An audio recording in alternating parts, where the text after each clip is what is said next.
بسم اللہ الرحمن الرحیم۔ ایک جج صاحب اپنی بیوی کو طلاق کیوں دے رہے ہیں؟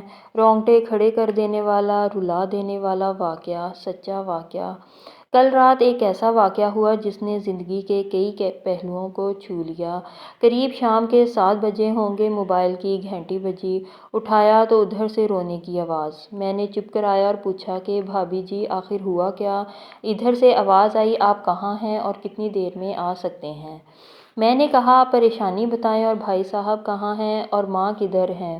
آخر ہوا کیا ہے؟ لیکن ادھر سے صرف ایک ہی رٹ کہ آپ فوراً آ جائیے۔ میں اسے مطمئن کرتے ہوئے کہا کہ 1 گھنٹہ لگے گا پہنچنے میں۔ جیسے تیسے گھبراہٹ میں پہنچا، دیکھا کہ بھائی صاحب جو ہمارے جج دوست ہیں سامنے بیٹھے ہوئے ہیں، بھابی جی رونا چیخنا کر رہی ہیں۔ 12 سال کا بیٹا بھی پریشان ہے اور 9 سال کی بیٹی بھی کچھ کہہ نہیں پا رہی ہے۔ میں نے بھائی صاحب سے پوچھا کہ آخر کیا بات ہے؟ بھائی صاحب کچھ جواب نہیں دے رہے تھے۔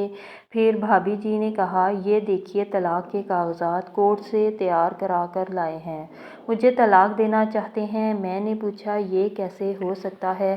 اتنی اچھی فیملی ہے، 2 بچے ہیں، سب کچھ سیٹلڈ ہے۔ پہلی نظر میں مجھے لگا کہ یہ مذاق ہے، لیکن میں نے بچوں سے پوچھا دادی کدھر ہے؟ تو بچوں نے بتایا پاپا انہیں 3 دن پہلے اولڈ ایج ہوم میں شفٹ کر آئے ہیں۔ میں نے نوکر سے کہا مجھے اور بھائی صاحب کو چائے پلاؤ۔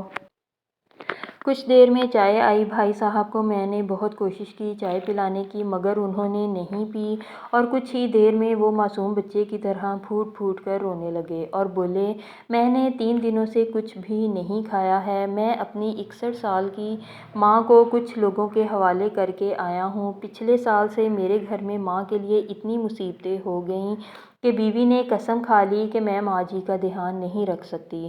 نہ تو یہ ان سے بات کرتی تھی اور نہ میرے بچے ان سے بات کرتے تھے۔ روز میرے کورٹ سے آنے کے بعد ماں بہت روتی تھی، نوکر تک بھی ان سے خراب طرح سے پیش آتے تھے اور اپنی منمانی کرتے تھے۔ ماں نے 10 دن پہلے بول دیا تو مجھے اولڈ ایج ہوم میں ڈال دے۔ میں نے بہت کوشش کی پوری فیملی کو سمجھانے کی، لیکن کسی نے ماں سے سیدھے منہ بات تک نہیں کی۔ جب میں 2 سال کا تھا تب ابو انتقال کر گئے تھے۔ ماں نے دوسروں کے گھروں میں کام کر کے مجھے پڑھایا، اس قابل بنایا کہ میں آج ایک جج ہوں۔ لوگ بتاتے ہیں کہ ماں دوسروں کے گھر کام کرتے وقت کبھی بھی مجھے اکیلا نہیں چھوڑتی تھی۔ اس ماں کو میں آج اولڈ ایج ہوم میں چھوڑ آیا ہوں۔ میں اپنی ماں کی ایک ایک دکھ کو یاد کر کے تڑپ رہا ہوں جو انہوں نے صرف میرے لیے اٹھائے تھے۔ مجھے آج بھی یاد ہے جب میں میٹرک کے امتحان دینے والا تھا، ماں میرے ساتھ رات رات بھر بیٹھی رہتی تھی۔ ایک بار جب میں اسکول سے گھر آیا تو ماں کو بہت زبردست بخار میں مبتلا پایا، پورا جسم گرم اور تپ رہا تھا۔ میں نے ماں سے کہا تجھے تیز بخار ہے؟ تب ماں ہنستے ہوئے بولی، ابھی کھانا بنا کر آئی ہوں اس لیے گرم ہے۔ لوگوں سے ادھار مانگ کر مجھے یونیورسٹی سے LLB تک پڑھایا، مجھے ٹیوشن تک نہیں پڑھانے دیتی تھی، کہیں میرا وقت برباد نہ ہو جائے۔ کہتے کہتے رونے لگے اور کہنے لگے، جب ایسی ماں کے ہم نہیں ہو سکے تو اپنے بیوی اور بچوں کے کیا ہوں گے؟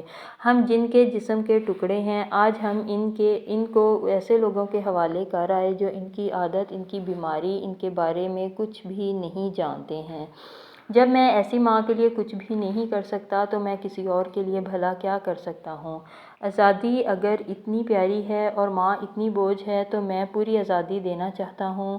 جب میں بغیر باپ کے پل گیا تو یہ بچے بھی پل جائیں گے۔ اسی لیے میں طلاق دینا چاہتا ہوں۔ ساری پراپرٹی میں ان لوگوں کے حوالے کر کے اس اولڈ ایج ہوم میں رہوں گا۔ وہاں کم سے کم ماں کے ساتھ تو رہ سکتا ہوں، اور اگر اتنا سب کچھ کرنے کے باوجود ماں میں رہنے کے لیے مجبور ہے تو ایک دن مجھے بھی آخر جانا ہی پڑے گا۔ ماں کے ساتھ رہتے رہتے عادت بھی ہو جائے گی۔ ماں کی طرح تکلیف تو نہیں ہوگی۔ جتنا بولتے اس سے بھی زیادہ رو رہے تھے۔ اسی درمیان رات کے 12:30 ہو گئے۔ میں نے بھابی جی کے چہرے کو دیکھا، ان کے چہرے پر پچھتاوے کے جذبات سے بھرے ہوئے تھے۔ میں نے ڈرائیور سے کہا، ابھی ہم لوگ اولڈ ہوم چلیں گے۔ بھابی جی، بچے اور ہم سارے لوگ اولڈ ہوم پہنچے۔ بہت زیادہ گزارش کرنے پر گیٹ کھلا۔ بھائی صاحب نے گیٹ کیپر کے پیر پکڑ لیے، بولے، میری ماں ہے، میں اسے لینے آیا ہوں۔ چوکیدار نے پوچھا کیا کرتے ہو صاحب؟ بھائی صاحب نے کہا میں ایک جج ہوں۔ اس چوکیدار نے کہا جہاں سارے ثبوت سامنے ہیں تب تو آپ اپنی ماں کے ساتھ انصاف نہیں کر پائے، اوروں کے ساتھ کیا انصاف کرتے ہوں گے صاحب؟ اتنا کہہ کر ہم لوگوں کو وہیں روک کر وہ اندر چلا گیا۔ اندر سے ایک عورت آئی جو وارڈن تھی۔ اس نے بڑے زہریلے لفظ میں کہا 2 بجے رات کو آپ لوگ لے جا کے کہیں اسے مار دیں تو میں اللہ کو کیا جواب دوں گی؟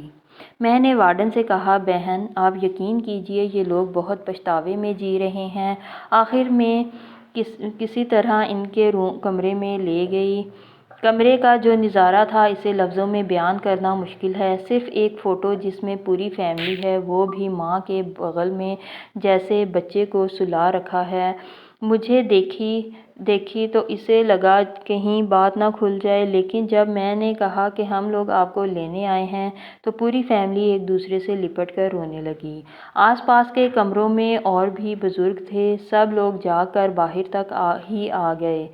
ان کی بھی آنکھیں نم تھیں۔ کچھ وقت کے بعد چلنے کی تیاری ہوئی، پورے ہوم کے لوگ باہر تک آئے۔ کس طرح ہم لوگ اولڈ ہوم کے لوگوں کو چھوڑ پائے؟ سب لوگ اس امید سے دیکھ رہے تھے شاید انہیں بھی کوئی لینے آئے۔ راستے بھر بچے اور بھابھی جی تو چپ چاپ رہے، مگر ماں اور بھائی صاحب ایک دوسرے کے جذبات کو اپنے پرانے رشتے پر بٹھا رہے تھے۔ گھر آتے آتے قریب 3:45 ہو گئے۔ بھابھی جی بھی اپنی خوشی کی چابی کہاں ہے یہ سمجھ گئی تھیں۔ میں بھی چل دیا، لیکن راستے بھر وہ ساری باتیں اور نظارے آنکھوں میں گھومتے رہے۔ ماں صرف ماں ہے، اس کو مرنے سے پہلے نہ ماریں۔ ماں ہماری طاقت ہے، اسے کمزور نہیں ہونے دیں۔ اگر وہ کمزور ہو گئی تو ثقافت کی ریڑھ کمزور ہو جائے گی، اور بنا ریڑھ کا سماج کیسا ہوتا ہے یہ کسی سے چھپا ہوا نہیں ہے۔ اگر آپ کے آس پاس یا رشتے دار میں اس طرح کی کوئی مسئلہ ہو تو انہیں یہ ضرور پڑھوائیں اور اچھی طرح سمجھائیں۔ کچھ بھی کرے لیکن ہمیں جنم دینے والی ماں کو بے گھر بے سہارا نہیں ہونے دیں۔ اگر ماں کی آنکھ سے آنسو گر گئے تو یہ قرض کئی جنموں تک رہے گا۔ یقین مانیں سب ہوگا تمہارے پاس لیکن سکون نہیں ہوگا۔ سکون صرف ماں کے آنچل میں ہوتا ہے، اس آنچل کو بکھرنے مت دینا۔ اس دل کو چھو دینے والی داستان کو خود بھی پڑھیں اور اپنے بچوں کو بھی پڑھنے کو دیں تاکہ اس سے عبرت حاصل کر سکیں۔